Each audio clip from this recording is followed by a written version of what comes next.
Can learning project management be fun? Making the topic fun isn't really the priority of most project management creators you'll find on YouTube. The main reason for that, I guess, being that we know that if we get any of our definitions or explanations wrong, then the internet's going to jump on us like a 10-ton gorilla. So we tend to prioritize being precise. The problem is that can make the topic a little bit dry. So when I'm looking at project management creators, I try to mix it up a little bit and I try to find the fun ones. And I have found a fun one. His name's Ken Burrell, and he's been on the channel before. A few years ago, he appeared on the channel talking about lessons learned, which he's wrote a book about, which I strongly recommend that anybody involved in project management gets, because it really does get to the heart of lessons learned in project management. Now Ken has another book out, and whilst it's useful and informative again, this time he's turned the fun up to 10. And lucky me, I managed to get Ken to join me again on the channel to talk about the new book. Ken, welcome back. You've got another book out. I loved your first book, the one about lessons learned. I talk about that all the time to people. I recommend that to people all the time. You mean this one? That's the one. That's the one. I know you don't like to mention it. No, I don't like to talk about it. But you've got another book out now, which I believe is largely inspired by the cartoons that you've been producing on LinkedIn that talk a lot about the real life of working in projects. There we go. Working You in mean projects. this one? That You- one. Yes, I have. It's true.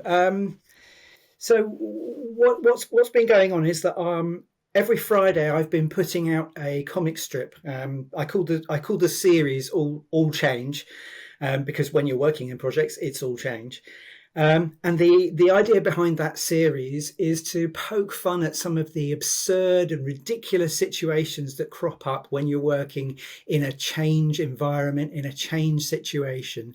Have a laugh at it, poke some fun at it, and hopefully people will recognise some of the scenarios that I depict in those comic strips.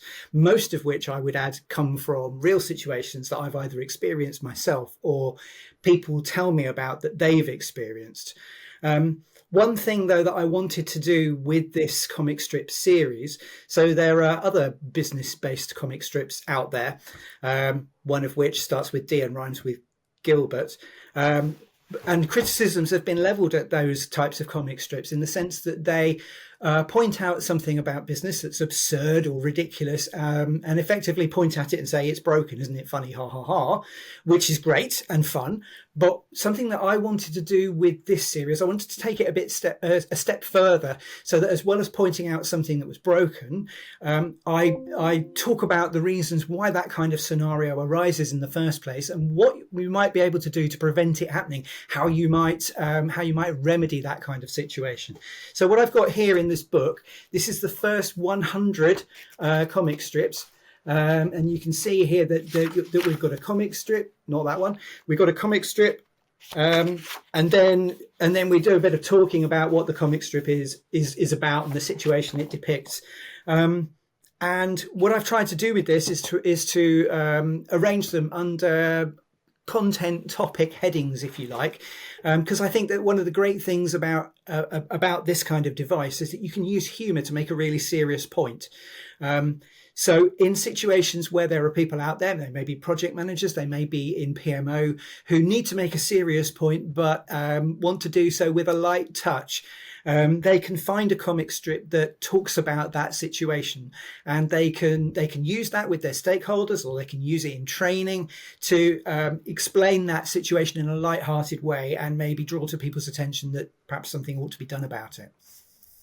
I think you've got a very disarming style of presenting this, where you point to the absurdity, you make light of something that people go through, rather than kind of wag a finger at people and say, your process is rubbish because of this, or you are failing in some way.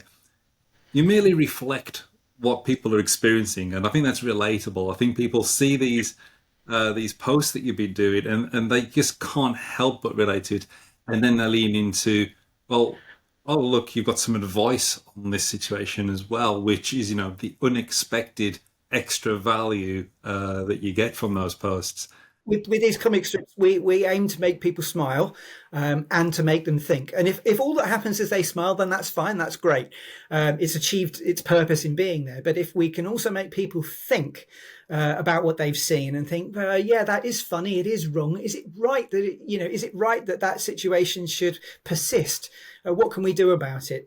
So that's what we talk about as well as the strip. Well, I think it's going to be an excellent gift option for anybody, who works in change, who, has a sense of humor, because, buying somebody, he's a project manager for Christmas, something like, here's a book on program management, and thanks. But this, because of the humorous nature of it, I think this is going to have extra value on that sense. So I might see if I can buy a batch from you.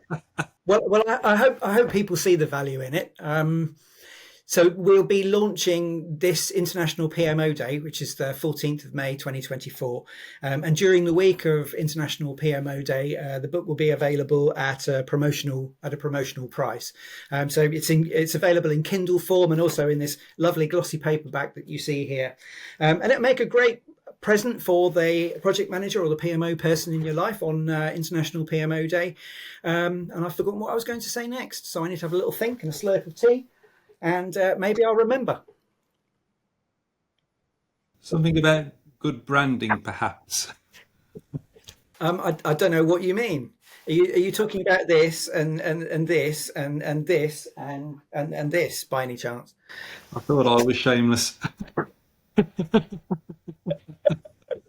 I did have buy my book written under here in Sharpie, but it came off. The details on where to find Ken and where to follow him and where to get his book are in the description. But if you've had enough fun for now and you'd rather see me working on a giant spreadsheet, this is the video for you.